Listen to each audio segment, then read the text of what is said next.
Good lord. Oh, Jesus. Okay. It's the defendant, Miss Gina Lestrade. Status report for the courtmen on the double. I mean, you all saw that picture, right? She literally was holding the gun at Mr. Winterbank. It's pretty clear. What is up, ladies and gentlemen? I am the story-driven gamer, and welcome back to the channel. Today we are jumping back into the Great Ace Attorney Adventures.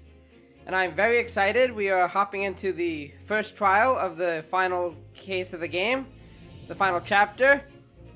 And I don't know whether we'll get another investigation and another trial, or maybe this will just be one really big trial to conclude everything. Again, I feel like there's still so many loose ends we have to address. You know, we have Suzuto leaving us. There are so many interwoven connections with this case and other cases and stuff. I feel like it'd be hard to just, you know, get all of that settled in one case, unless it's, or one trial rather, unless it's like really, really long. But anyway, we'll see. So in the last episode, we got to finally investigate the pawn shop, which was the scene of the crime. Iris introduced us to that little mini game, or it's not a mini game, that little mechanic rather, where you know, where she shot her little gadget at the blood stains and they changed a certain color, and we can match the blood stains by color to, you know, like, you know, Pop's blood stain is, what was it, blue, and this blood stain is blue, so it's the same, you know, this blood is from Pop Winterbang, you know, that type of thing. It was really cool. I think we still have a blood stain that I'm unsure about, that we don't know. I think it's the purple one, right, that we don't know who that belongs to, but we'll see. We also had that cute little moment with Iris and Suzuto, where they went all cross-eyed because they were trying to figure out how that picture works. You know, the 3D picture that you put in that machine. Oh yeah, we of course got, we found out that Sholmes was, you know, put under some kind of anesthetic. And so he was out, like, almost like, they almost described it like he was in a coma or something. Like, he was, like out. But we saw him at the very end of the episode, and he seemed just fine, so I feel like there's more to that scene that meets the eye. Like, it was weird to put that there out of the blue, you know? It almost had the air of a secret meeting between Sholmes and Suzuto. Like, it could have just been that Suzuto was stopping by to say, you know, to say her goodbyes before she left, you know, to go back to Japan. But, I don't know. It almost seemed like a secret rendezvous, a secret meeting. Like, there might be more to that. But yeah, I'm getting ahead of myself. Before that, we did have our little goodbye with Suzuto at nighttime at the law office before bed, because her flight was really early, like 4 a.m. I think. So, yeah, so we had our goodbye at night, and by the time I would wake up, she'd probably be gone. So, that's it, and I can't imagine we'll see her, at least not during the trial. Like, maybe there'll be a scene, like, you know, afterwards, like, after the trial's concluded, where we reunite with her or something, but I don't know. I can't see, unless something happens and she doesn't end up going to Japan, like something interrupts that. If she does leave, especially with how long it takes to go to Japan and back to London, especially in this, you know, older time period, it's not as easy. So I don't think we'll be seeing her again, at least for this trial, but who knows? Depending on what that meeting with Sholmes was about, maybe there's something else going on. But I digress. We'll find out in due time. Let us jump back into the case.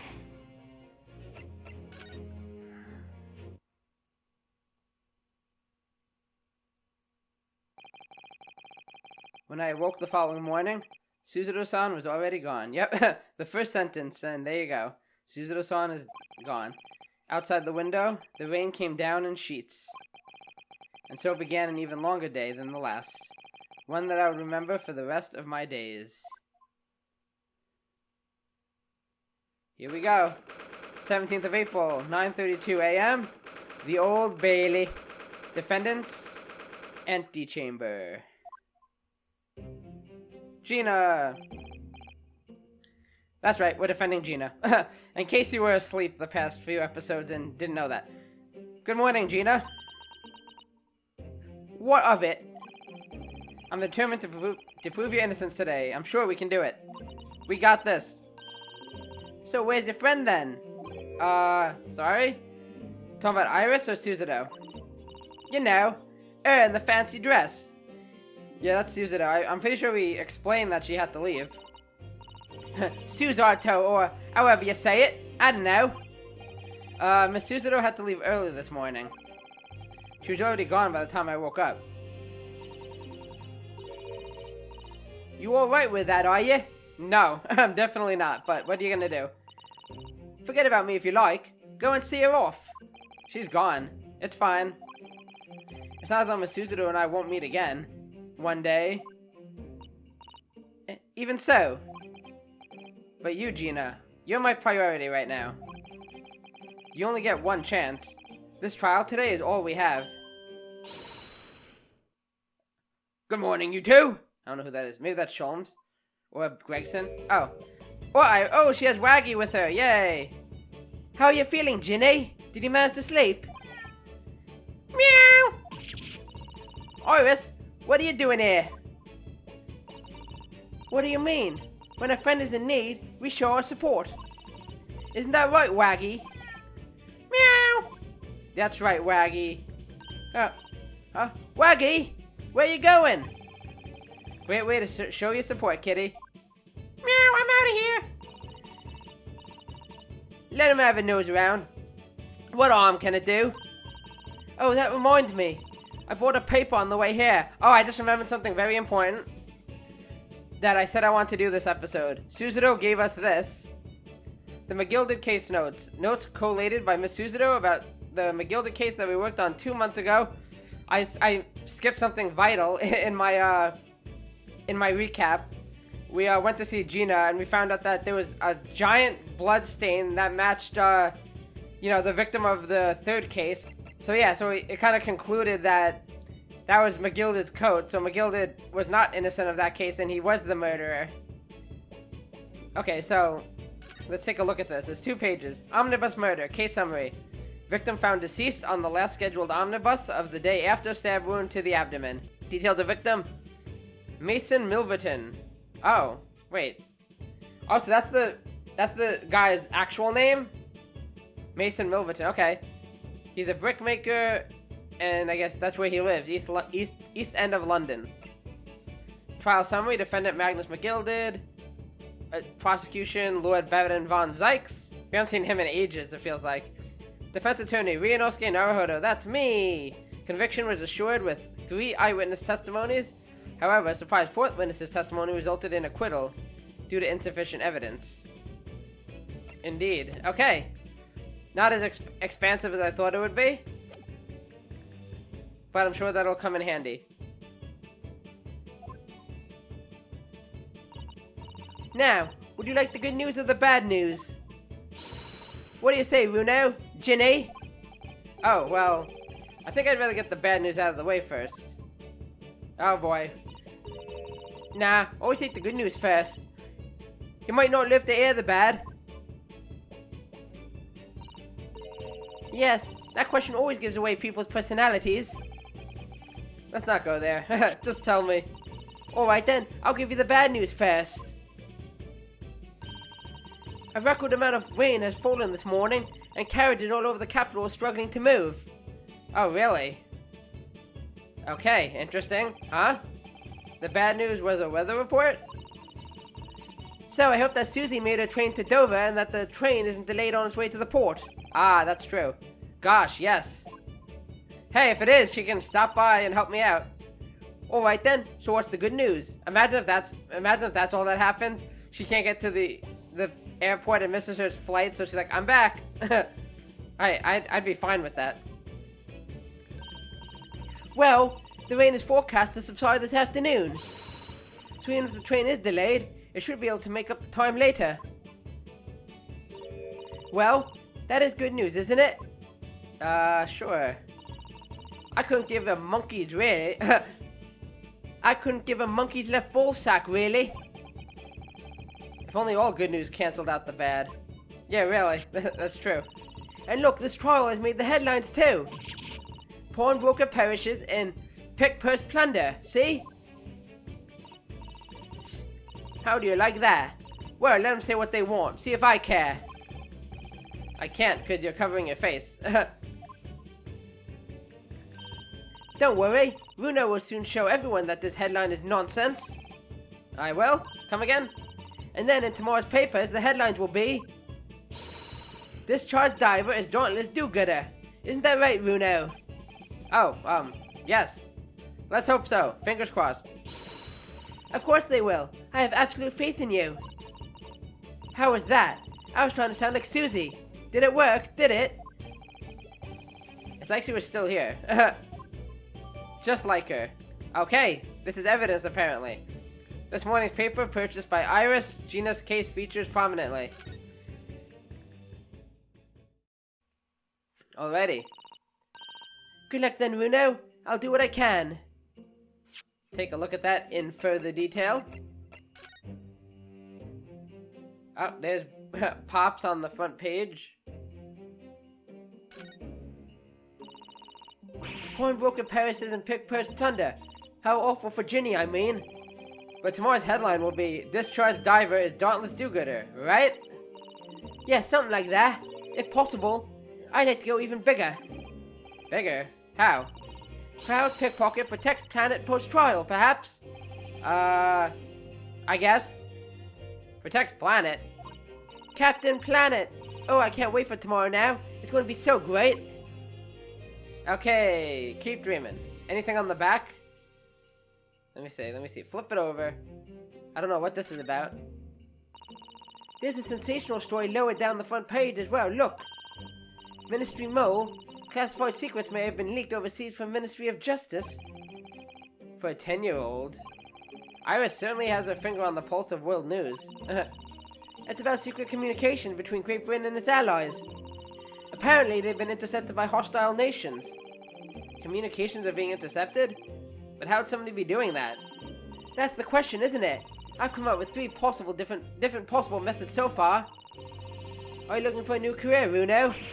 No, of course not. I wonder. Perhaps this is what Lord Strongheart was talking about yesterday. Oh, that's right. They've been working on some kind of case that's apparently super important. Yes, it could be. And it could explain why he has Grigsy running from pillar to post at the moment. There we go, update. Morning's paper, which contains an article about government secrets being leaked to foreign agencies. It completely changed, so now it says nothing about Gina anymore. That's probably the more important bit. Okay. Government secrets being leaked to foreign agencies. Interesting. Huh? Obviously, I don't know the law like Susie does, but still. Gonna join me? I'll be by your side the whole time, giving you moral support and encouragement. I'm not sure that big thing is as comforting as you think it is, to be honest. But... thank you, Iris. That's very kind of you. Now, put that down. Oh yeah, Iris. Yes, Ginny? Well, I was wondering is all, about Sholmes.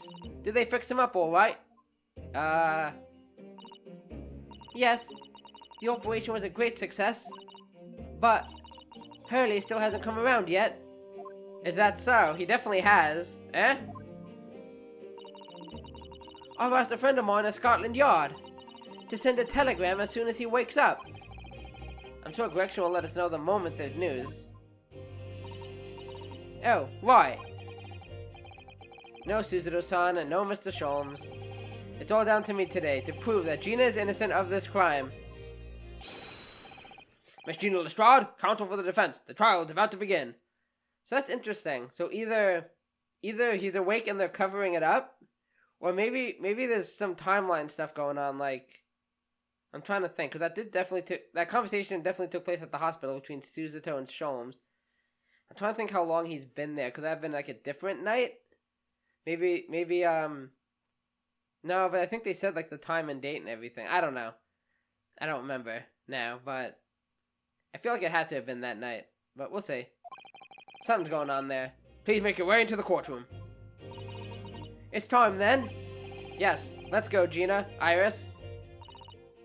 Lead the way, Runo. Here we go. Time to finally get the trial underway. Poor Gina. She's trying to put on a brave face, but I can tell she's worried and scared. I would be. I have to believe in her from start to finish. Oh, my voice just cracked. That's the weapon that'll secure our victory here. Let's do it. Kazuma! Looking all cool with his back to us. If I learned anything from my great friend, it's that Never mind, I forgot. 17th of April, 10 a.m. The Old Bailey courtroom. Von Zykes is with us, obviously. In the name of Her Majesty the Queen, I hereby declare this court to be in session. This trial shall determine the guilt or innocence of Miss Gina Lestrade. I now call upon the counsels for the prosecution and defense to declare their willingness to proceed. Oh gosh, we're gonna have new jurors, aren't we? That's gonna be fun. The prosecution is ready. The defense is ready. Lord Von Zykes, my lord, remind me, how many years ago was it that you withdrew from the public prosecution service? Too many to count, my lord. It was some 5 years ago, my lord. Yes, and then 2 months ago you resurfaced somewhat unexpectedly, and here you are again today. And there are some circumstances of which the court should be aware that have led to this erratic behavior. Oh, do tell, do tell. In what one might describe as your former life 5 years past. As an assassin, you dealt exclusively in matters concerned with the highest echelons of society and government. A secret agent? Really? Yet today you choose to try a simple case of burglary and murder. I confess I find it more than a little befuddling, counsel.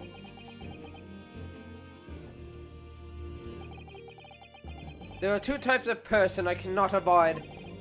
Firstly, those wealthy scoundrels who hide behind a mask of philanthropy to cheat the public at large. He means Mr. McGilded, who you defended against the Reaper 2 months ago. Yes, I just about managed to work that out. Thank you. Magnus McGilded. If I'd known what a monster he was, I never would have defended him. And secondly, even more loathsome, those wily scoundrels who masquerade as allies only to effect total betrayal in the final hour. In other words, the confidence tricksters from those tiny islands in the Far East. The Nipponese. I'm looking at you, Ryunosuke. What? Did he really just say that? He means you know, Runo. I actually managed to work that out too. Thank you, Iris. I'm so glad you're with us. Total betrayal? What are you talking about? That torrid look of hatred in Lord Van Zykes' eyes. Was that directed solely at me? Or is he talking about all Japanese people? I think we're getting into some Eastern and Western hostilities here. Something bigger going on. An alarmingly scathing explanation, Lord Van Zykes. Unless this game is trying to like explore some inner racism stuff. Maybe something happened in Lord Van Zykes' life, you know, involving a Japanese person, and now he hates all Japanese or something. Still, the judiciary welcomes the return of the so-called Reaper of the Bailey, feared by all London's malefactors. Your lordship is too kind. Now, jurors, the 6 of you have been selected at random to represent the will of the people in this trial. Are you ready to hear the evidence placed before you and determine the guilt or innocence of the defendant? Oh gosh, that guy on the right. I know exactly who he is. That's the guy from the second case, right? He's the guy, Borshevik? I'm kind of surprised I remember his name. Okay. Everybody except Borshevik and this guy, third from the left, we've seen before. Although this old man is now dressed like a doctor. So maybe he's really a doctor, we just didn't know that before? Interesting. Okay, and of course that's, what's his face on the left? How am I forgetting his name? Garadeb, Mr. Garadeb. Interesting. Borshevik's petting a mouse. I knew he'd come back, but like, is he gonna have any relevance to the actual case, this Borshevik guy? Or is he just kind of like, you heard about me before and now I'm here? Oh man, what voice am I gonna give him? Former lieutenant in the British Army here, don't you know? Chaps like me were born ready. Clean crockery, clean cutlery, and a clean conscience. His lordship's motto is very appropriate here, I think. Oh my gosh. Everything will be stereoscopic in the future. Absolutely, absolutely everything. And I'm ready for it. I don't understand it. I can't have left it in there. It's not possible. But could I have? Women indispensable in society. Stop. Female-centric future awaits. Stop. Oh, is she doing Morse code? He's supposed to be Russian, right? Okay, let me think. Good day. I am visiting London for sightseeing. I would like to take bus to Crystal Tower, please.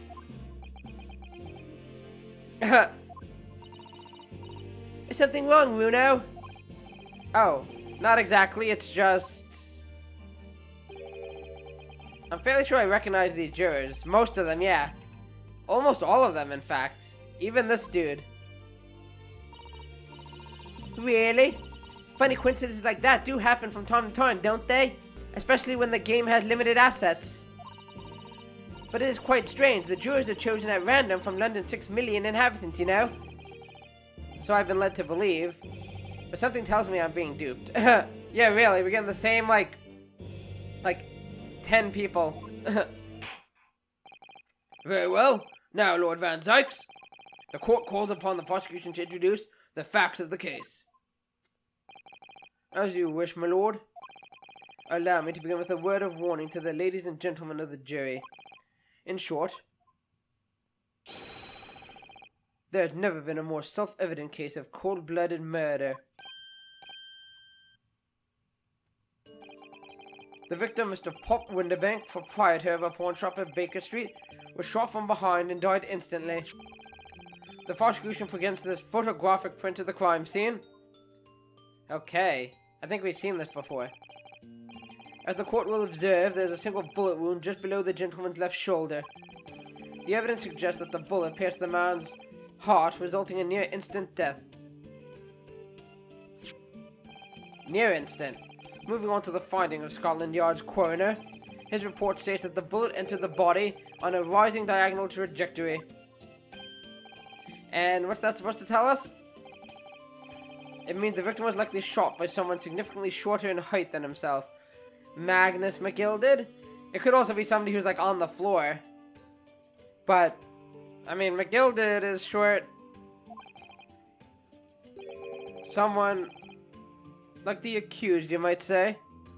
I mean, she's shorter, but she doesn't seem that much shorter. I mean, it's hard to tell because we don't, because of the, the sprite structure, we don't actually get to see, like, characters standing next to each other in their heights.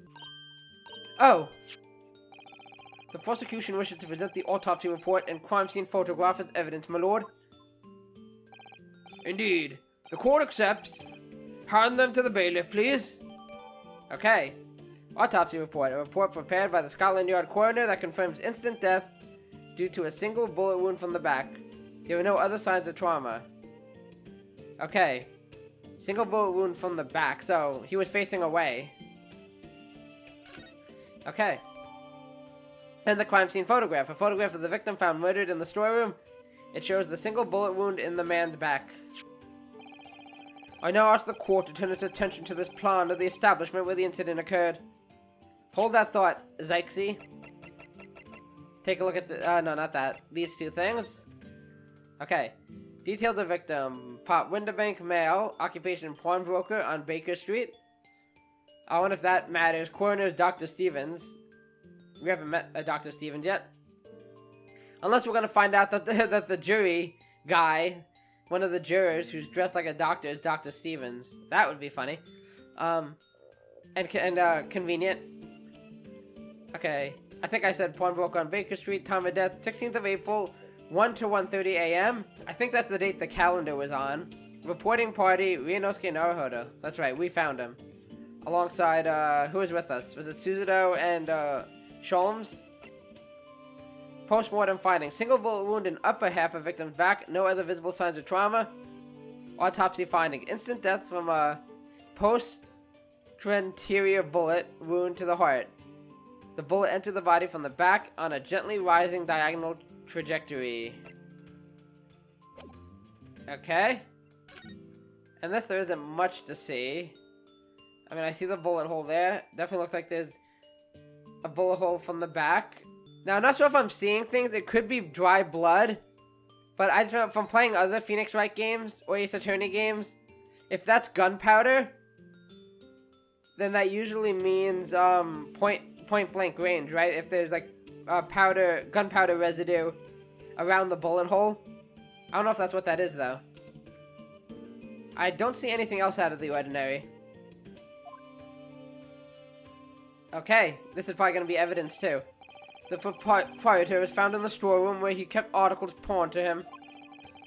A windowless room with a single point of entry, a door to the main shop that was found locked. In this sealed chamber, there were only 2 persons present. Yeah, that's a bit of a pickle. The victim, Mr. Winterbank, and the accused. Well, that sucks. Oh, was he praying? It may further interest the court to know that when the accused was discovered at the scene, she had in her hand the gun used to fire the fatal bullet. Yeah, another case of damning evidence. Well, that's that then, isn't it? Nothing more to say. Isn't that grubby little girl pickpocket anyway? She's one of those filthy drabs that live in the slums in the East End. Oh well, it was only a matter of time before she got blood on her hands then. What are the jurors waiting for? The girl's guilty as hell. We can't jump to conclusions here. We mustn't assume her guilt because of what she has to do to survive. Fair enough, right? Let me just have a sip of my juice here. My learned Nipponese friend, quote unquote, it is you who mustn't jump to conclusions. The prosecution has barely begun presenting its case. You got more for us? Conveniently, this appalling act of murder did not go unobserved. There were witnesses. As usual. Oh, it's gonna be the 2 burglars, right? Good gracious! I kind of forgot about that. After their testimony, this girl's true nature will be exposed. Pitiful pickpurse, or cold-hearted killer. Here's to establishing the truth.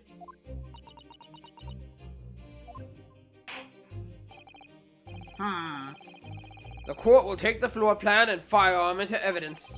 Hand them to the bailiff, please, Lord Van Sykes. At once, my lord. Okay, we're getting a lot of evidence right off the bat. A plan of Winterbank's pawnbrokery, the scene of the crime. It shows the relative positions of the main shop and the rear storeroom. And Winterbank's gun. A gun belonging to the victim, Mr. Winterbank, that Gina was holding when she was found unconscious. There are signs of a single discharge. This isn't good. You got that right. Wrong button.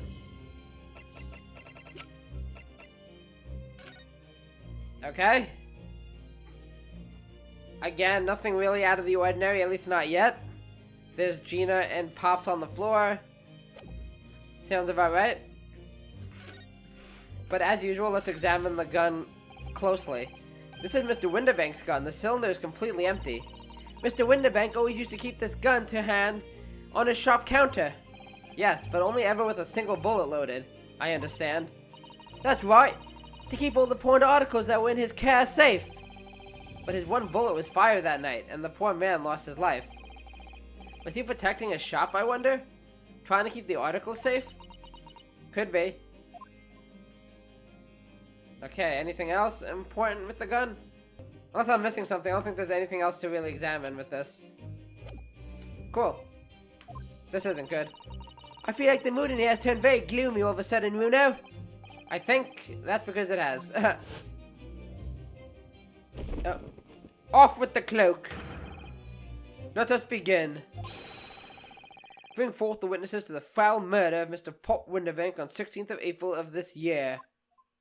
Okay. We haven't seen him yet. Oh, gosh. Well, they definitely fit the stature of the 2 we saw. Are they related? They look exactly the same. Witnesses, state your names and occupations for the court. Names, now Skulkin. Occupation is, baddie. Professional baddie. Name's Ringo Skulkin. Occupation's, same as him. Tobias Gregson. Scotland Yard Inspector. That's right. We're what they call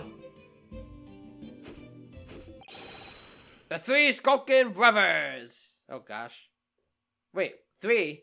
Wait, is he your brother too? Are you related to these, morons?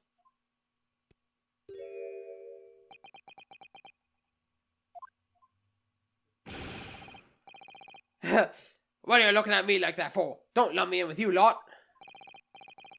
Core blimey, that's cold. Don't you know what we're going through? It's our older bruv. Lost contact with him we have, so we're scouring every shady corner of the capital. And then last night we came across you. The very spit of the bloke. Ain't that right, Ringo? He is, Nash. He is. The very spit of him. So we decided there and then what we's gonna do, we was gonna call ya. Pear and apple. We're quite a pair, aren't we, bro? That's right, you're the apple of my eye. Oh, God. Big Bruv's got sulky. Come on, leave it out, you two. Sulky Skulkin? And that's before he's run out of chips. What a name. Well then, Inspector Sulky Gregson.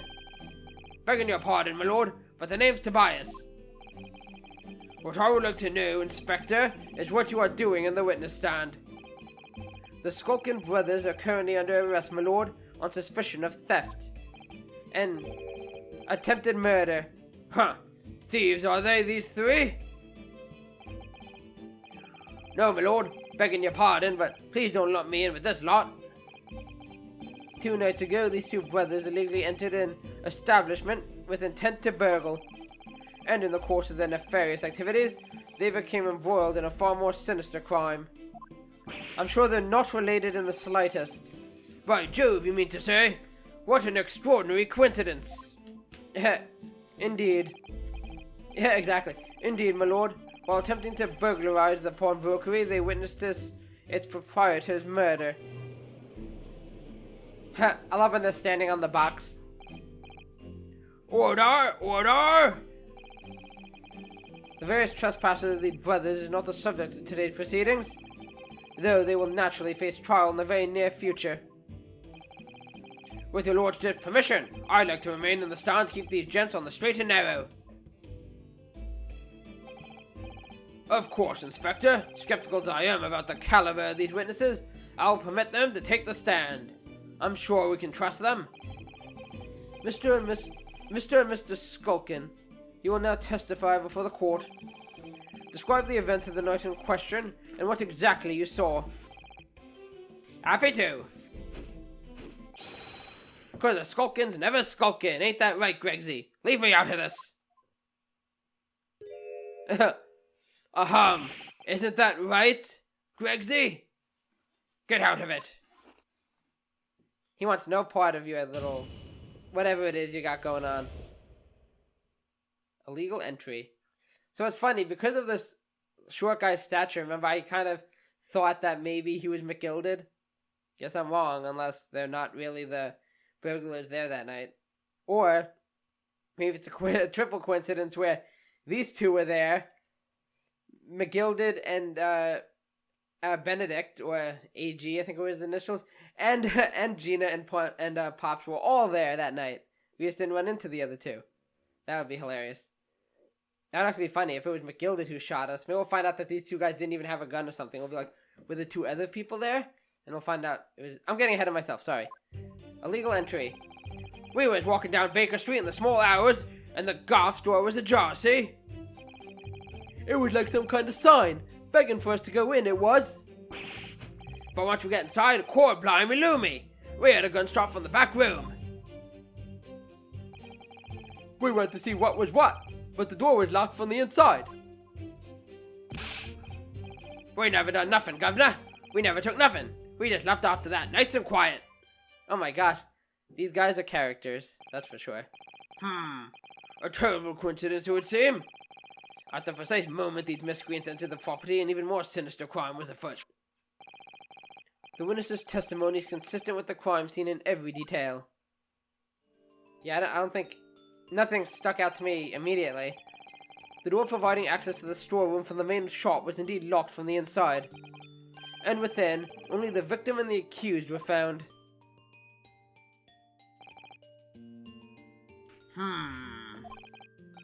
I must say, it does appear to be an overwhelmingly simple case. Still, the defense may cross-examine the witnesses now, of course. Counsel, if you please.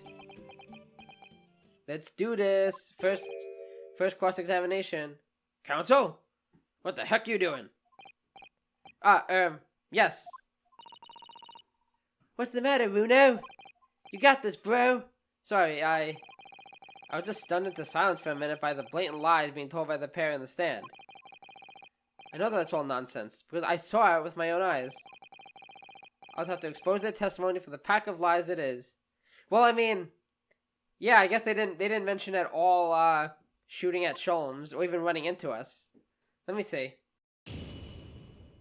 I'm gonna go through it again.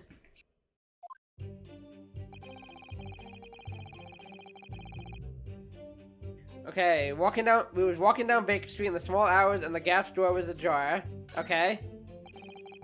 It was like some kind of sign begging for us to go in, it was. So I guess you did.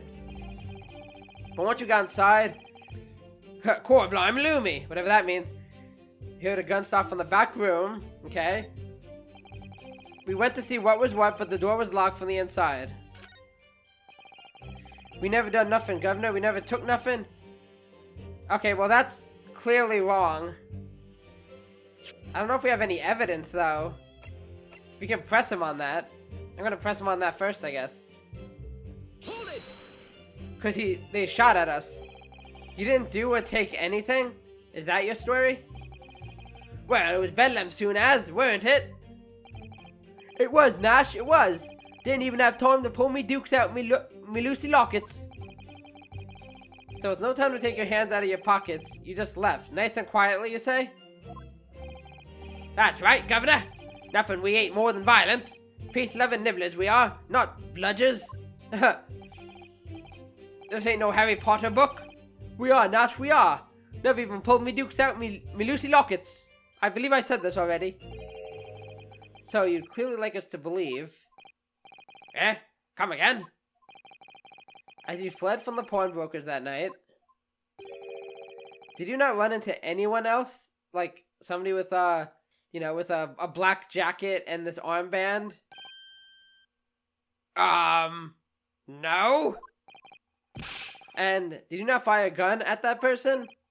No, don't think so. Saints are alive, they fired a gun, you say?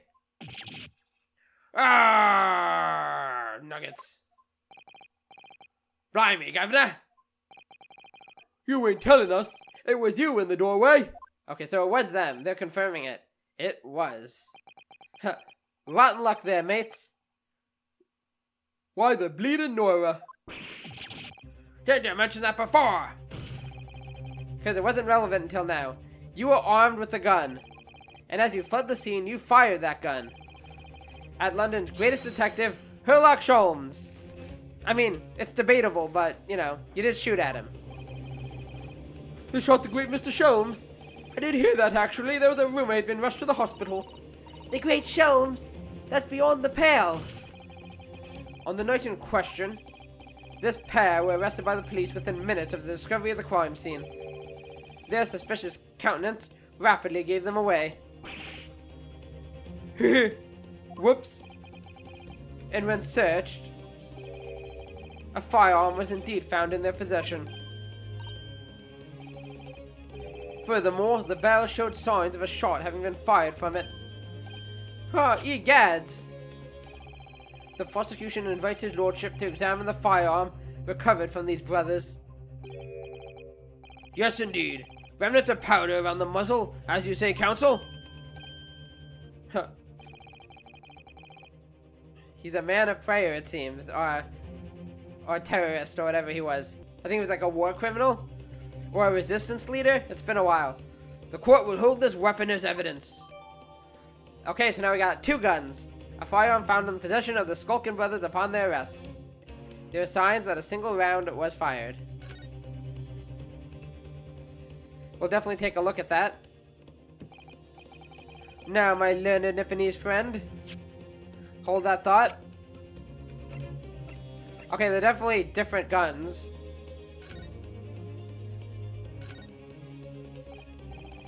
So there's ammunition still loaded in 5 of this revolver's 6 cylinders. Yes, which tell us that only a single shot has been fired from it. Exactly. The bullet that hit Hurley, in fact, isn't it? Yes. It happened almost as soon as we'd walked in through Winterbank's door. I'll make those brothers pay. So I just kind of had a thought. We know Winterbank's gun had 1 shot in it, or at least it did at the time. I guess, is there a chance that the guns could have been switched? Maybe they, like, unloaded the bullets from one gun and put them into the other, so maybe this is Winterbank's gun? I don't know. Just a thought. The fact that we're getting 2 guns as evidence, I feel like there's some significance. Okay, I think that's it.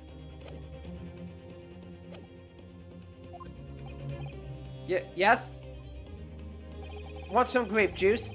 Here's to you successfully presenting the evidence. For yes, there are the telltale signs of spent powder on this gun, and a single bullet missing from the cylinder. But the prosecution demands evidence that it was fired at the scene of the crime, under scrutiny in this trial. Objection. Well, I don't need evidence. Huh. Evidence in a court of law, how silly. I do wonder though, is there any way to like, to do the thing where you match the bullet to the gun? I forget what you call it, the rifling markers or whatever. I don't know if that exists yet, because I was there. Objection. However, the rest of us in this courtroom were not. That's true. I still need evidence because I could be lying. If the defense fails to provide evidence in support of its rash claim, we shall have no choice but to toast your incompetence and move on.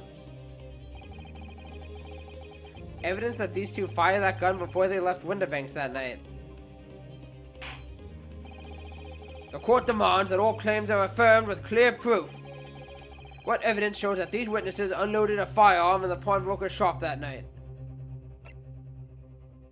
Okay, let's think. The fact that a bullet is missing from this gun doesn't prove that, right? Yeah, that doesn't necessarily prove that. We don't have evidence, you know, with about the calendar, right? Now that wouldn't have anything to do with it. Oh wait, maybe this? Oh, maybe the green blood is Sholmes. Could that be what the green blood is? I'm gonna go for it. Maybe this is the evidence I was talking about, and there's a bullet hole in the calendar. It's gotta be this, right? At least I hope so. Take that. Am I right? I don't know if I am. The evidence is in this portfolio. What? What on earth have you there, counsel? During the course of our investigations, we discovered a number of bloodstains. Not trusting the police to do the job they're trained to do. How arrogantly Nipponese of you. Well, anyway, we analyzed all the blood samples we found and recorded the results in this portfolio. And you claim to have the evidence the court is demanding therein? Yes, my lord. No more dallying then, counsel. Present the pertinent evidence at once. What do you have in your portfolio that proves these witnesses unloaded a firearm at the scene? Okay. Obviously, it's this. Take that. Take that. What is that? Explain. It's a photographic print taken at Winterbank's pawnbrokery on the day of the incident. From the scene of the crime, is it? Is that a bullet hole? And if my eyes do not deceive me, it appears the bullet is still lodged there. You betcha. Yes, as your lordship noticed, the bullet pierced Mr. Winterbank's calendar. The date shown being the 16th of April, the very day of the pawnbroker's death. The incident occurred at 1 hour after midnight, but this indicates that a separate shot had been fired sometime after the calendar had been set to the 16th. That's correct. That's right. And while it isn't irrefutable, the defense believes this is credible evidence that the witnesses did fire a round from their gun in the pawnbroker's that night. Admit it. Nah. I got you where I want you now. Order! How does the prosecution stand, Lord Van Sykes? I wasn't listening. Okay, now the music goes away. Ah, refreshing. If that is the direction my learned friend wishes to take, the prosecution has no objection. What? Come again? Into the fire! But you will forgive me for flinging my hallowed chalice aside in disgust at the repugnancy it exposes.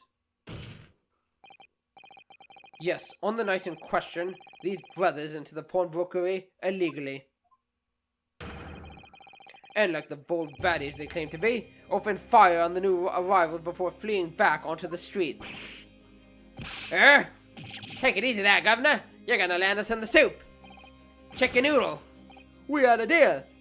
We weren't going into them details. Tell him, Sulky. Set the bloke straight. I have nothing to add. You idiots. So he knew, did he? Van Zykes knew their testimony would almost certainly expose the extent of their crimes. But he seems unconcerned. It would seem now that I owe my learned Nipponese friend a word of gratitude. What do you mean? Is this gonna in some roundabout way further incriminate Gina or something? What I mean is they have helpfully confirmed an important fact. To what fact do you refer, Lord Van Zykes? That they weren't in the room. As has been established at the point of their arrest, a single shot had been fired from the brother's gun. However, if that shot found its target in Mr. Sholmes... Oh, they're saying that it couldn't have been used to shoot Windibanks too. Dang it. Then clearly these witnesses cannot be accused of this fatal shooting of the proprietor and victim. Ah. In other words, these two men have no material connection to the murder of Mr. Windibank at all. I kind of buy that. I have trouble believing that they are involved, especially at this juncture in the game. They're just a bunch of nobodies that kind of disappeared.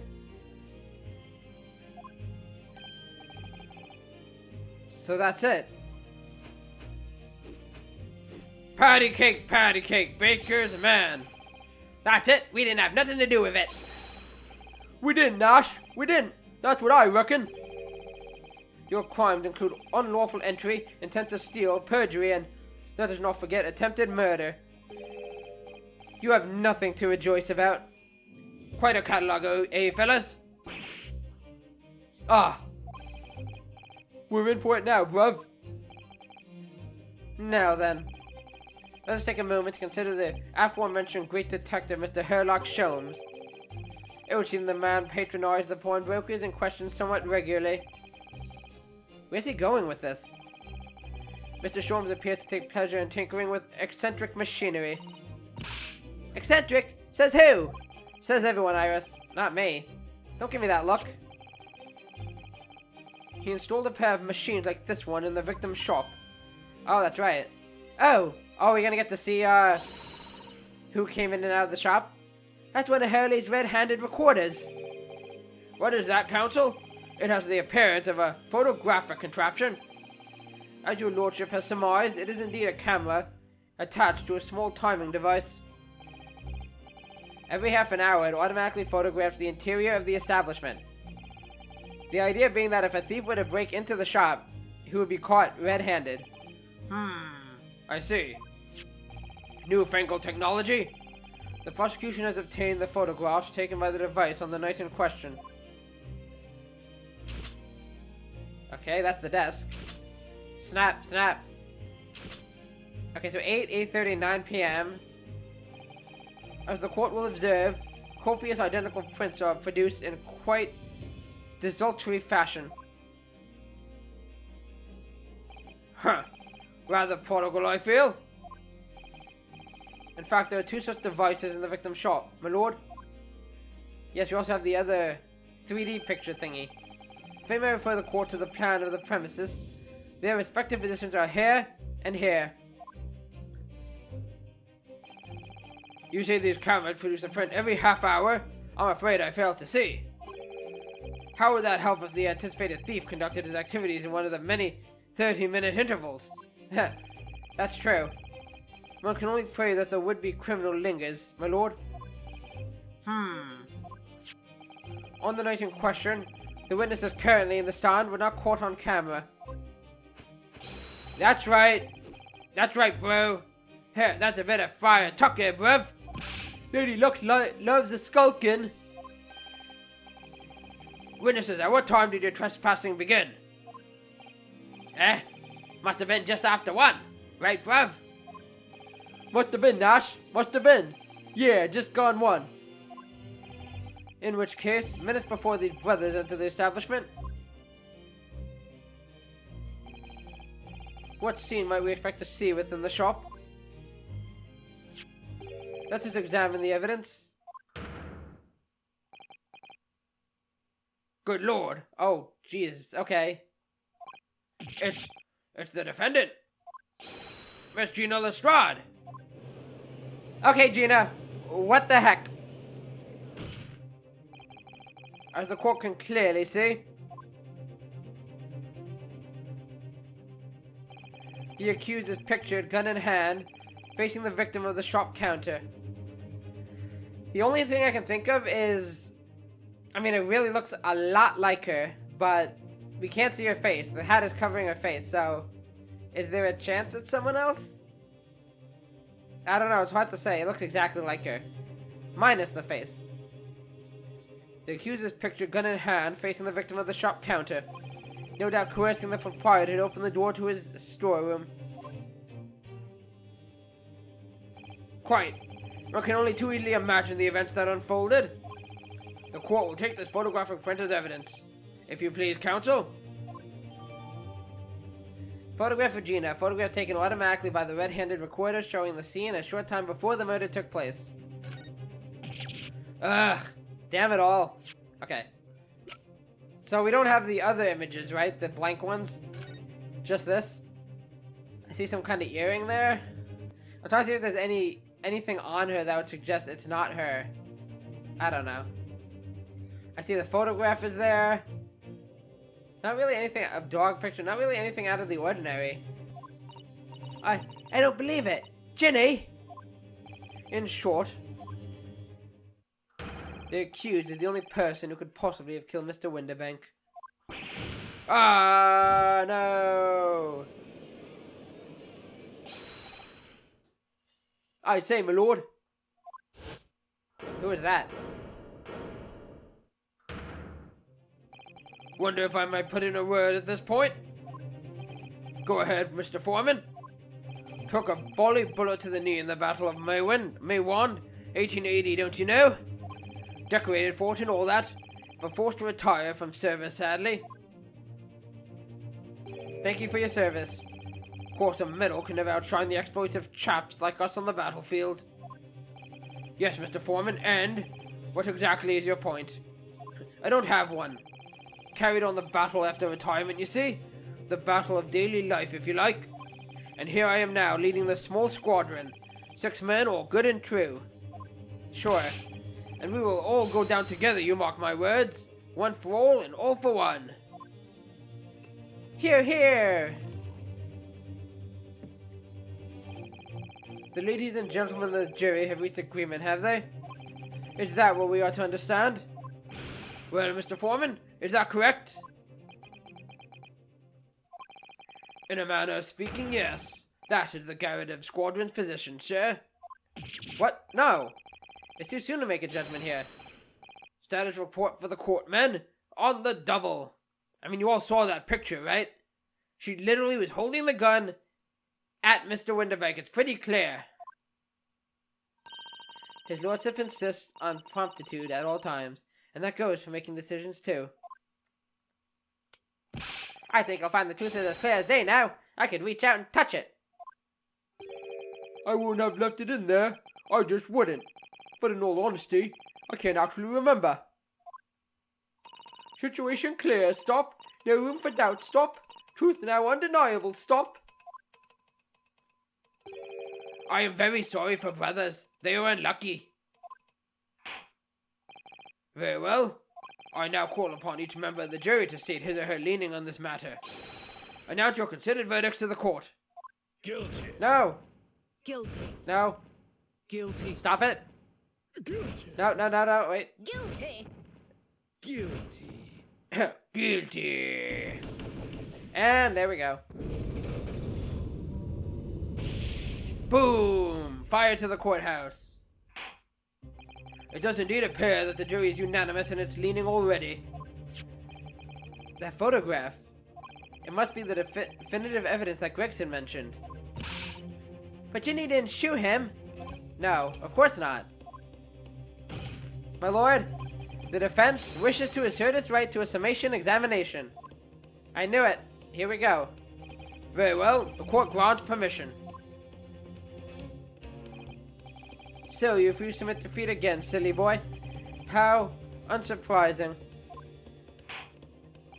We shall proceed immediately with the summation examination. Mr. Foreman, are all members of the jury ready? Absolutely, sir. Always ready for action, my chaps. Very good. Ladies and gentlemen of the jury, you will each explain on what ground you have determined the defendant to be guilty. Okay.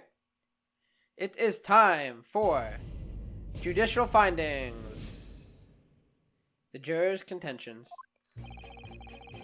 All the evidence clearly points the finger of guilt at this young pickpocketeen. As a housemaid, I should like to see all filthy eyesores promptly and rigorously eliminated. Okay, thanks for the input. I think you'll find that if you look at that photograph on the stereo, the truth will just pop out. If I have left it in there, I should think there will be repercussions by now. Mind made up, stop. Global radio transmission, a verdict to follow, stop. In motherland, we never say judge by clothes, judge by head. I am convinced brothers are innocent.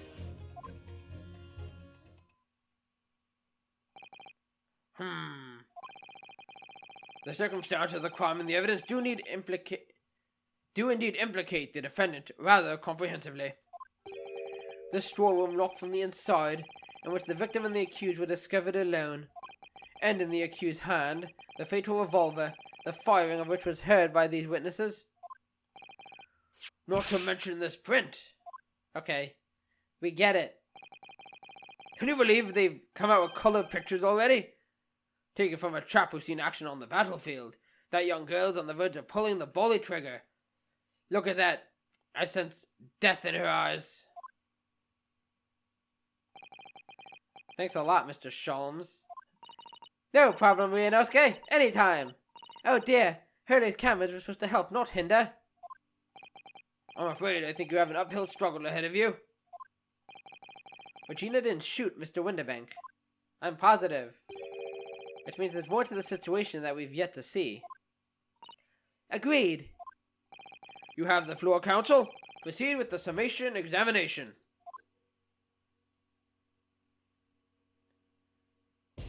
I love how I have the sword with me. The defense's rebuttal. Let's do this. All the evidence... Oh wait, I don't have to read it again. Okay. Okay. I mean, you're not wrong. Okay, this guy I want to press on.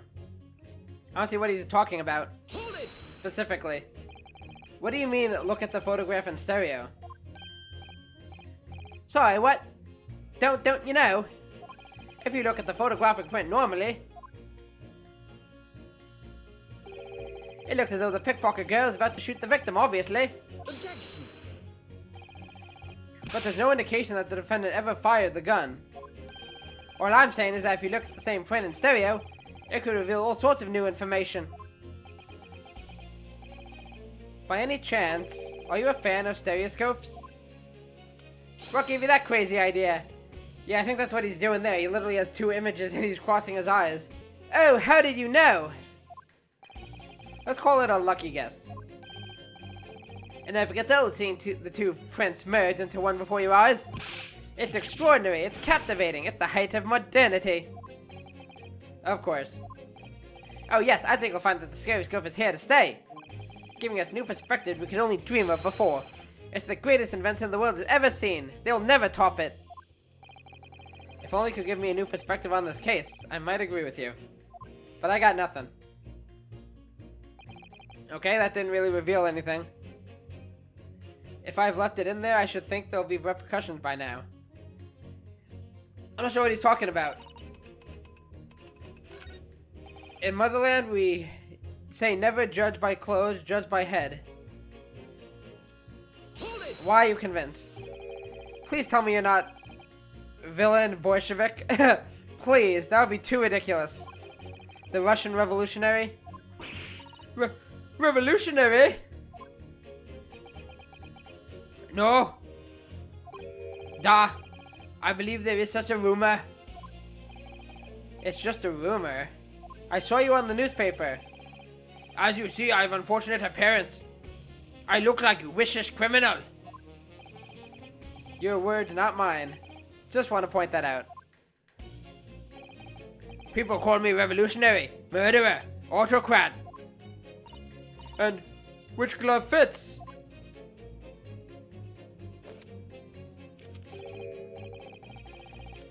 Good day. I am visiting London for sightseeing. I would like to take bus to Crystal Tower, please. Okay then. Right. That didn't sound staged at all. You'll forgive me for having my doubts. To be treated like vicious criminal all the time. It is very painful. People do not realize. So I have much sympathy for these brothers. People say they are criminals only because of how they look. The Skulkin brothers? Da. Maybe they went inside pawnbroker's shop. But they have done nothing wrong. That is all what I want to say. The Skulkin brothers did nothing wrong that night? Alright. Well, first of all, bullshit. That's one not so little misunderstanding I'll need to clear up straight away. Tell me something, Iris. What is it, Runo? The jurors are chosen at random from the inhabitants of London town, aren't they? Yes, it's amazing, isn't it? In that case, how is it that there's a Russian tourist sitting among them, who looks for all the world like a revolutionary? I wish I knew. If I can't change the minds of more than half of these 6 jurors, the trial will be over. But we know that Ginny would never shoot anyone. Yes, so we need to find contradictions in what these jurors are saying, and pit them against each other. I must be ready to go to whatever lengths I have to convince them of Gina's innocence. Okay. I guess we'll just go down the line, because nothing stands out at me at the moment. I'm kind of curious what this guy's talking about. What exactly have you been muttering about all this time, sir? You keep talking about having left something somewhere or something like that? Oh, so sorry. As you can probably tell, I'm a surgeon. A surgeon? That totally passed me by. Really? Of course, people conducting surgery in this country aren't considered to be doctors. Oh no. Even though me and my kind are at the forefront of medical science, the real brains in the field. So, what is it that you think you've left behind? Oh well, that's a little embarrassing to be honest. You see, I was operating on someone yesterday. Standard thing, went in through the abdomen. Oh, wait, I think I even said that. Oh no, wait. I had mentioned that he was, maybe he was the coroner in the doctor's report. But could he be the guy who operated on Sholmes? But when I'd finished the procedure, I couldn't find my scalpel anywhere. What? Did he? Surely not. Exactly, surely not, you say to yourself, don't you? Worrying, isn't it? That's what's been troubling me this whole time. Could I really have left my scalpel inside the fellow's belly? No, of course I couldn't. So, there you have it. Like I said, a little embarrassing, really. That's one way of putting it. The other is manslaughter. And malpractice. Are you sure you're okay to keep practicing? That's exactly my concern. And seeing as this case appears to be all but sewn up, see what I did there?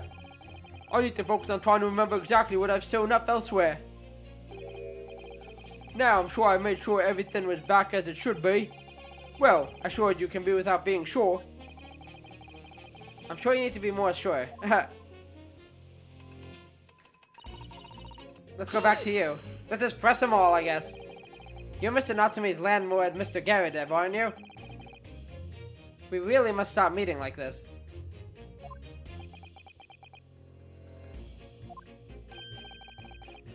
Ah, you're that lawyer chap. Well, there's a turnout for the books.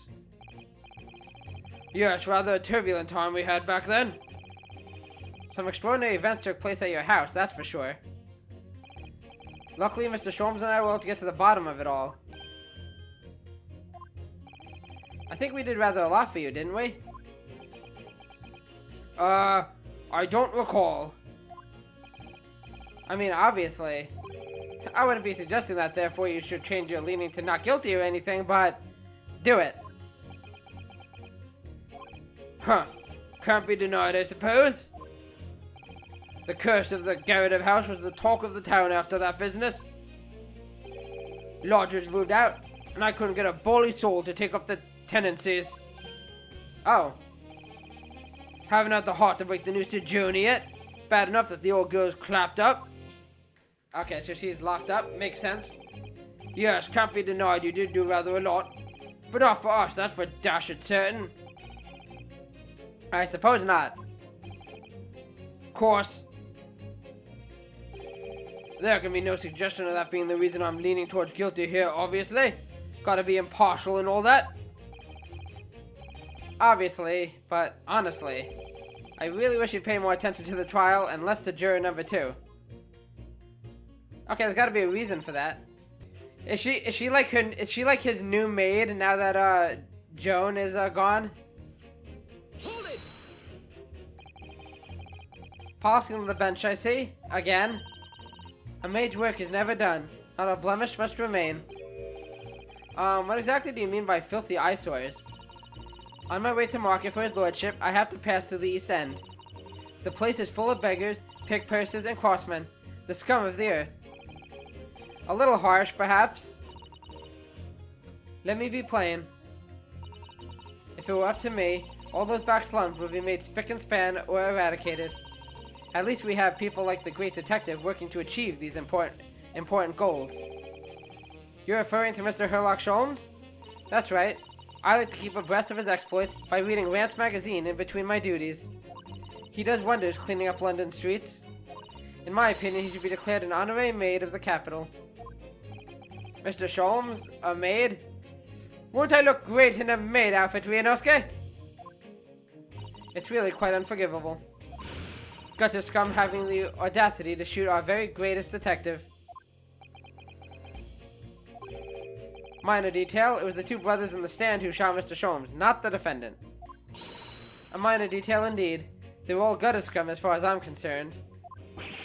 Well, it just might be an idea to get your facts straight anyway. Kind of important here. Yes, alright. I shall amend my statement. Oh, there we go. There we go. Those brothers are the scum of the earth. They should swing for shooting the great detective. The only person I didn't press is you. Hold it! Sorry, radio transmission? What do you mean? Are you from the Far East? Stop. Yes. From the Empire of Japan. All communication with Far Eastern nations used to take place by mail. Royal Mail steamers take more than a month to complete the journey. But now we have the electric telegram, so we can send messages using electrical signals. Thousands of miles of cables have been laid along the ocean beds, connecting the entire world. Thousands of miles of cable? On the ocean bed? It makes my head hurt just thinking about it. You are well informed, young lady. Hee hee. Oh, stop it, you.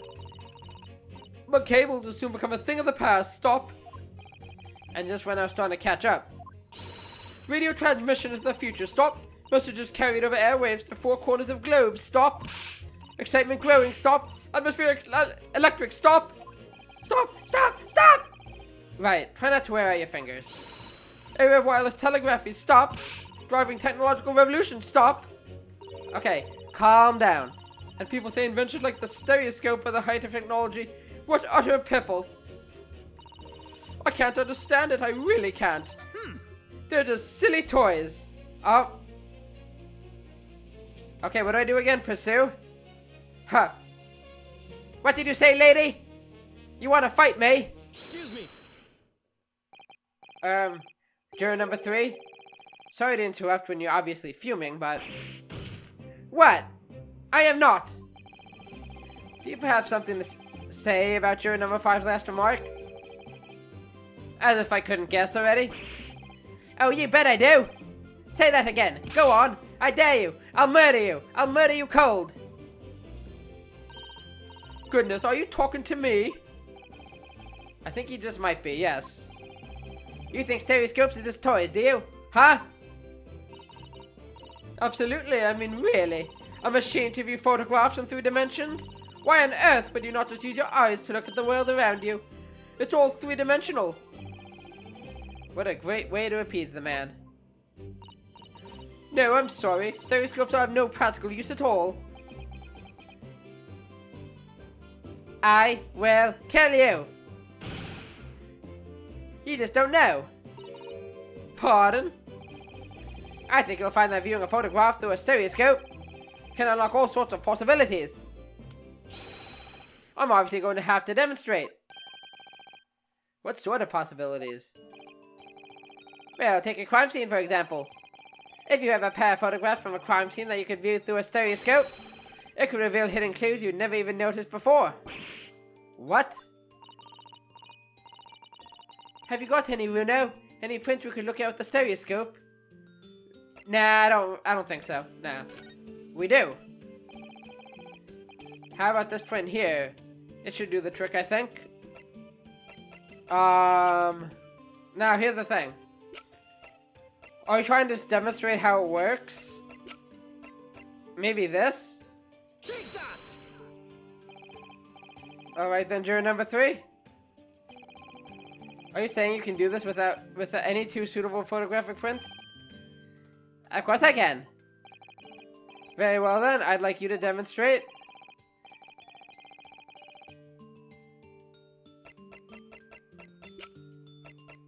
Okay, I think I messed up.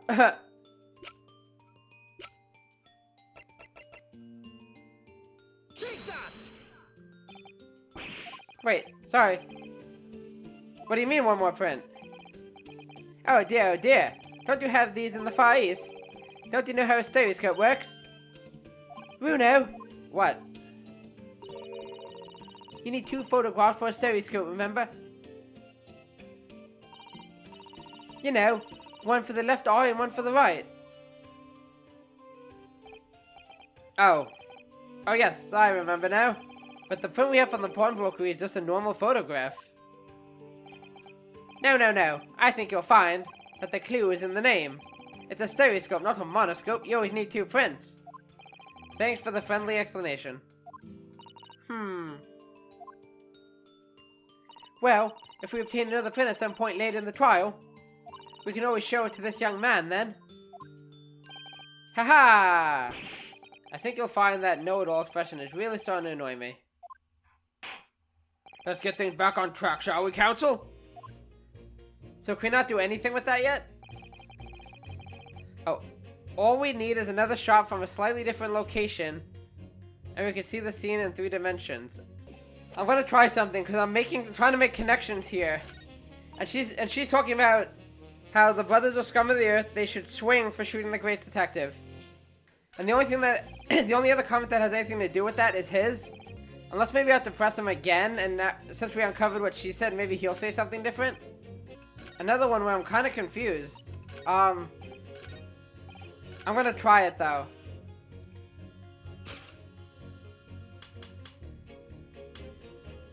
Objection! No. Those 2 statements clearly contradict each other. I don't think they do. So you will be in count except that as squadron leader? What? All fighting for a common cause, don't you know, my chaps? No way they contradict one another.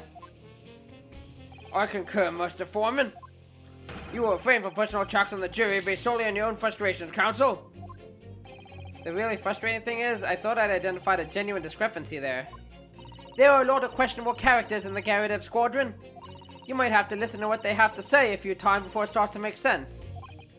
Yes, and press them on anything that sounds suspicious. That's the way forward here. But still, would we really be labeling members of the jury as questionable?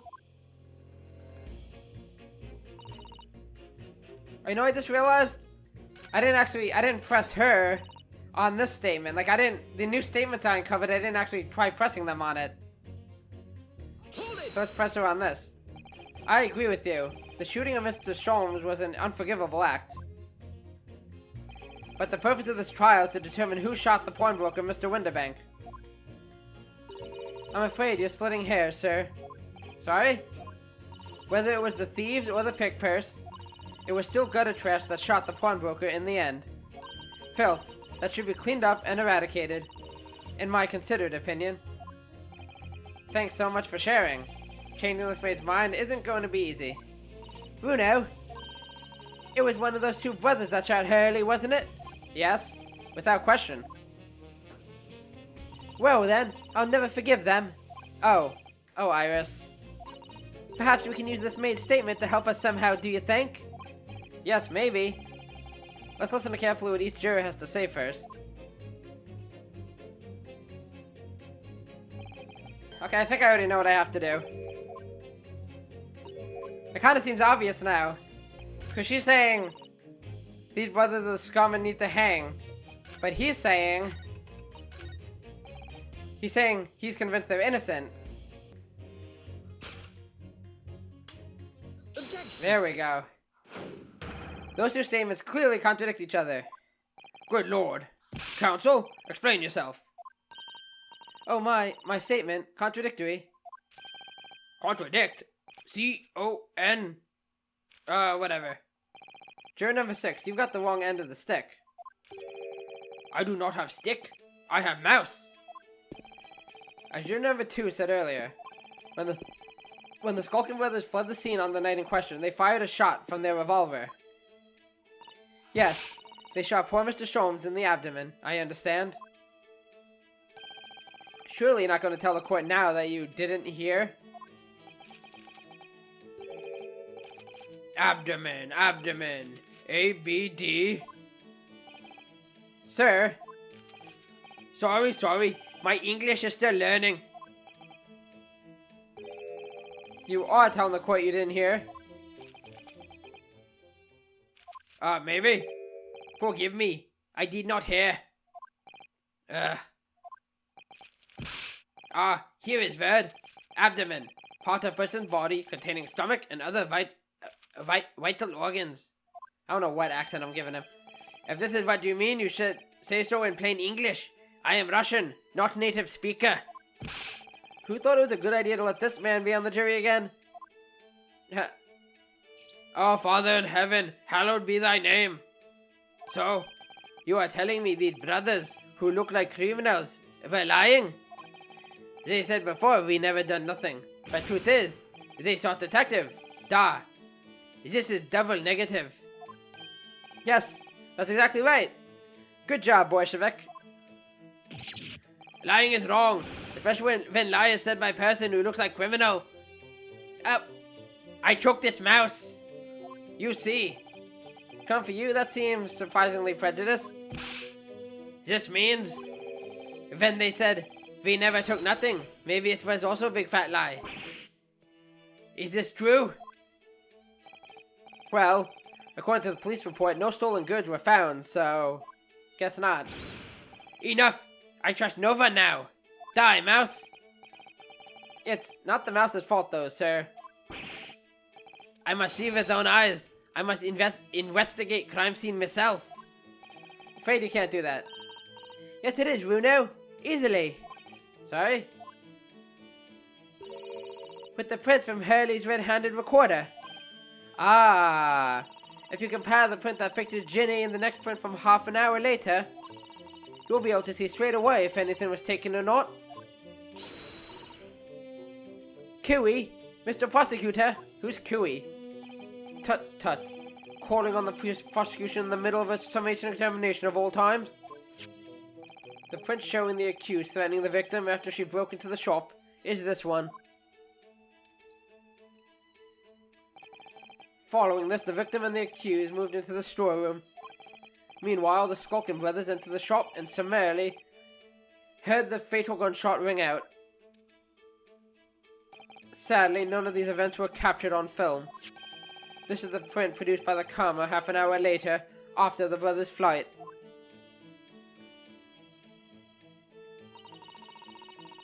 So, this was taken after Hurley was shot then? As far as I can tell.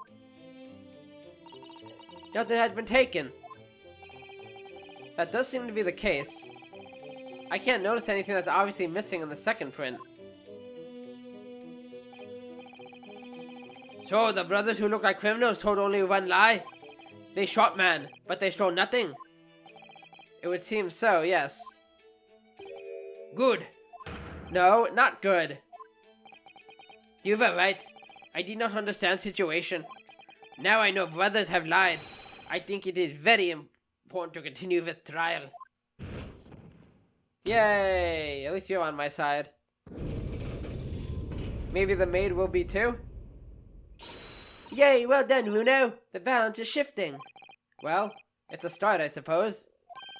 But there must be more in what these jurors are saying that I can use to expose the truth. If I can do that, we just might turn the situation to our favor still. Thank you, counsel. Continue with the summation examination. And kindly hand that new photograph in front of the bailiff to be filed as evidence. There we go. A photograph taken automatically by the red-handed recorder showing the scene after the murder had taken place. So this is the one we have to use. Another print in the court record. I wonder if we can make use of that. Okay. I know exactly what we gotta do. It's kind of hard since you can't put them side by side. At least not right now. Yeah, I don't know. Hold it! Okay. Take that! Take that. Okay, so we already did this.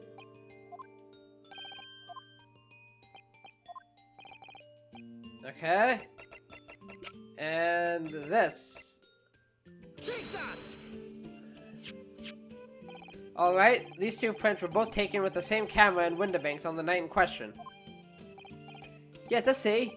Tell me, Mr. Lawyer. Do you know how stereographic images work? Do you understand the principle? Well, I think so.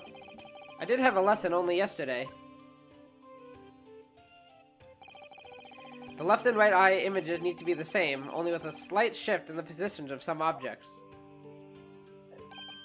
Then, when your brain merges the two images together inside your head, it notices the shift as if it were depth. Yes, exactly. It's that small shift between certain objects in the two pictures that's really important. So, what happened if you use two photographs that are exactly the same then? No, obviously that wouldn't work at all. Not for seeing the scene three-dimensionally anyway. Oh, I gotcha. Of course, now I see. Ah, I think the young girl has discovered the secret. I have. Look at me, Mr. Naruhodo. Cross-eyed again. Cute. Can you uncross your eyes before you tell me? Maybe. Have another look at these two pictures from Hurley's camera, Runo. Go on. Can you see that there's a really obvious difference between them? Oh, yes I can, the lamp. The lamp's broken. Of course there is. There are two people in the first and no people in the second. Obviously. Well, yes, you can see that straight away. But now, try looking at the picture in 3 dimensions. Do I have to? The lamp is broken. Alright, I'll give it a go. So, to start with, you have to cross your eyes and then try to make the two pictures overlap exactly.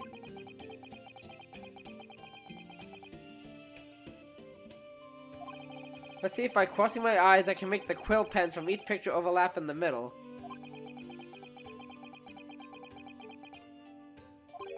Wait. Well, you better see it properly, Runo.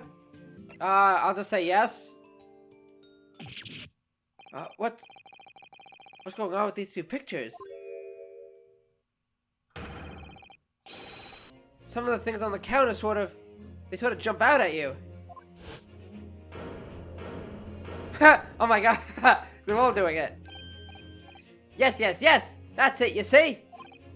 That's the other amazing power of stereoscopes. Other amazing power? Is someone going to explain this? Black magic, eh? Why the deuce do some of the things on the counter seem to jump out at you like that, huh? I think you'll find that if you consider the basic principle of the stereoscope, you'll answer your own question. Basic principles of the stereoscope? As I said before, if you try to look at two identical pictures using a stereoscope, it won't work at all. It's the slight shift in the positions of certain objects that lets you see pictures three-dimensionally. Okay, so it means the objects that are three-dimensional were moved. In other words, even though at first glance it seems the objects on the counter haven't moved at all between the two pictures, this shows that actually there must have been a slight shift in their positions. Ah. Yes, there must have been.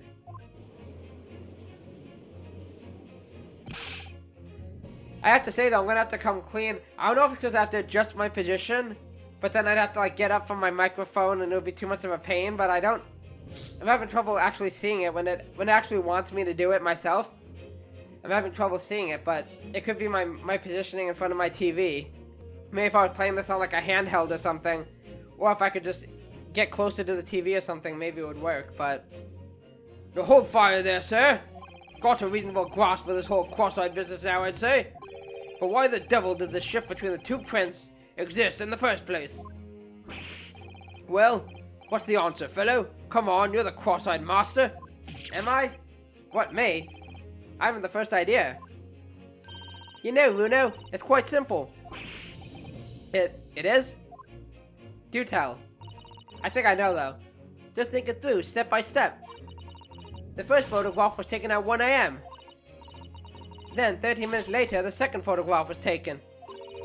But the position of some items on the counter appeared to have shifted slightly in the interim.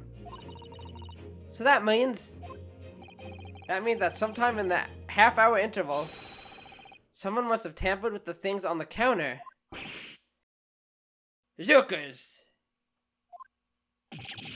Someone tampered? So I suppose there's a chance that maybe somebody came in and out between when Winterbank was murdered and, and the other two guys, the two thieves coming. Maybe something happened in between that time. New information, stop! Not mentioned in testimony so far, stop! Yes. We've had to go around in circles a little here, it seems. But I'm starting to see what I should be aiming at in this summation examination now. Slam! Ladies and gentlemen, the question now is clear. We know the items on the countertop were moved. But by whom?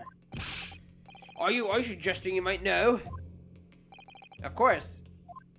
I can tell you right now who is responsible for the almost imperceptible shift in the items on the counter. Honestly, I haven't gotten that far yet, so let me think. I don't think we're suggesting it to these guys. Maybe Gina or Winterbank himself. It's gotta be one of them, right? Unless we're... Yeah, because we have no evidence that... I really don't think it was either of these guys. And besides, it's having me choose one, so I wouldn't know which one to choose. It only makes sense it would be one of these two. Maybe Gina? Take that! Quite clearly, it was the work of this meddler. Huh. I'm afraid you digress there, counsel. Oh. I'm doing really bad. It should now be clear, even to you, who is responsible for the impeachable shift in the direction of this trial toward the absurd. Let me guess. Me? Shift aside, my Nipponese friend, and let the real lawyers do the talking. Ah! I really felt that one. If you think about it, please give me a hint. It has to have been someone who's in Winterbanks when everything was going on, doesn't it? Well, yes, that's true. So, that narrows it down quite a lot, I think. I'll have another think. We know somebody must have touched the things on Mr. Winterbank counter, so who was it? Unless there's something I'm missing, I feel like I have a 50-50 chance. I feel like it has to be one of them. So I guess Gina and I was wrong, so it's gotta be Pop, right? Fingers crossed. Take that! Oh my gosh. There's something I'm missing. Who else would have been there? I'm so confused. Are we saying it was one of these guys? I was gonna guess this guy? Take that! It was the witnesses currently in the stand, the Skulkin brothers. Wait! This does not agree with what brothers said in testimony before. They said they did not even have time to pull dukes from Lucy Lockets, whatever that means. My phrasebook says dukes is meaning hands, and Lucy Lockets is meaning pockets. But is this another lie? Is this what you are saying? Yes, I'm afraid so. Now hold on there a minute, you can't be sure of that. I quite agree. The accused is a common pick purse after all. It's perfectly possible that she went through the things on the desk to see what she might steal. I think that's unlikely. And why exactly? As you can see from this photographic print, the defendant was pointing a gun at the victim. It would seem, as my learned friend indicated, that she was coercing Mr. Winterbeck to open the storeroom door. In other words, Miss Lestrade's interest lay within the storeroom, not in the main shop, giving her no reason to touch anything on the counter. All which points to one thing. The Skulkin brothers have omitted key facts in their testimony. But the accused is a pick purse, common gutter trash. Why look any further for the wrongdoer here? Because the Skulkin brothers are thieves, madam. No better, in fact, worse than a pick purse. Egads! I believe that these brothers were looking for something on the victim's counter that night. Ladies and gentlemen of the jury, if you would condemn the defendant on the ground that she's a pickpocket, would it not at least be right and proper to thoroughly scrutinize testimony given against her by two thieves? Makes sense to me. Well said. I, for one, would like to hear more from that shady pair. Oh my gosh. Oh, my head. Bloomin' heck, man. Can you all see now? I think you'll find stereoscopes on playthings. You've seen their extraordinary potential firsthand. Tally-ho! Wholeheartedly agree. Stop. Must purchase after trial. Stop. Will return home via Regent Street. Stop. Huzzah. We did it. Well, it would seem this trial is yet to run its course. The ladies and gentlemen of the jury have declared their inclinations via the mighty scales of justice. I hereby call the summation examination to conclusion, with the balance altered in the defendant's favor. 2 lean to guilty, 4 lean to not guilty. Accordingly, the jury is without consensus, and I order this trial to continue. Yay, well done. Oh, by the way. What? You should hold on to this, Runo. You never know when it might come in useful. Twice in one trial would be unusual, surely. But alright. Okay. A fold-up device that allows anybody to enjoy seeing things in 3 dimensions simply by looking through this eyepieces. Lord Van Zykes, you will instruct the witnesses that the court demands additional testimony from them. I'm sure I won't spoil the bouquet to do so, my lord. Let me take a look at this.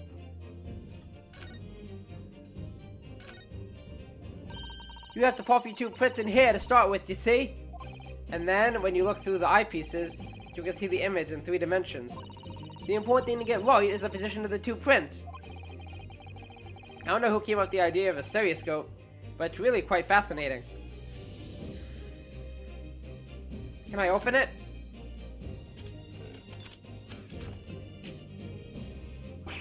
Oh, look at that! It's totally changed shape. Just from one little button press. Well, that's what the button's for, Muno. You're just like Hurley. You boys love pressing buttons, don't you? Especially if you don't know what they do. Us boys. Says the 10-year-old girl.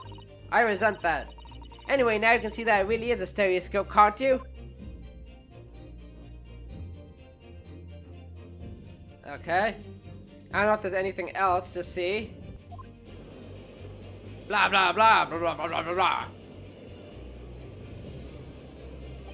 I've won myself another chance to probe that pair about their activities that night at least. And I won't stop probing them until I've proven that Gina is innocent.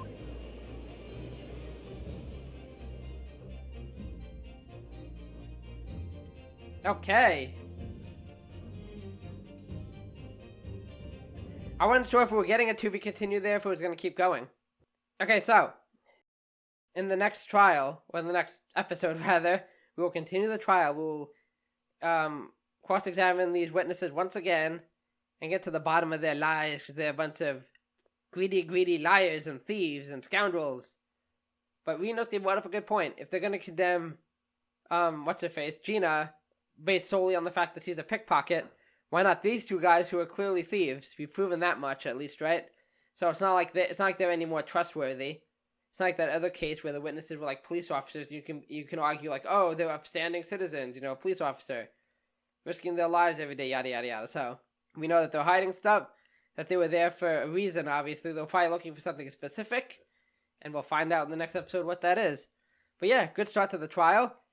As usual, I don't claim to be great at these games. So, have a little trouble here and there. Got some wrong. Again, sometimes I just jump to certain conclusions. Sometimes they're wrong. Sometimes I'm just too early. But whatever, we got there in the end. Yeah, and it's exciting. I can't wait to see where it goes from here. There's something I want to say at the start of the video that I forgot to mention. Hopefully it's not an issue with this video. I just want to apologize for the last video's frame rate. Because I was, editing it, and it was just a lot of drop frame rate and choppy and all that, and I was like, what's going on here? Just so you know, I don't see that when I'm playing this, really. Or at least not as badly. But usually not at all. It's my capture software, I guess, that sometimes, it's not even consistent either. Some videos run really well, and other times when I record, it's just, like I said, it's choppy like that. I just tried for this episode bringing the bitrate, all the way down, as low as I can get it. Because that's supposed to help with that, and I might, might sacrifice some visual quality, but I think my videos still look pretty good, decent enough anyway, so I'd rather them, run at a better frame rate, even if there's some drop frames here and there. But last episode, as I was editing, dang, this is really choppy, so I apologize for that. Hopefully this episode is better. If not, then I have to do some research and see if there's any way I can improve that. But, either way, thank you guys so much for watching. Please like the video, hit that subscribe button, notification bell, share the video, all the things. I appreciate it. I appreciate you guys, and I'll see you all in the next episode. So, take care, and bye-bye.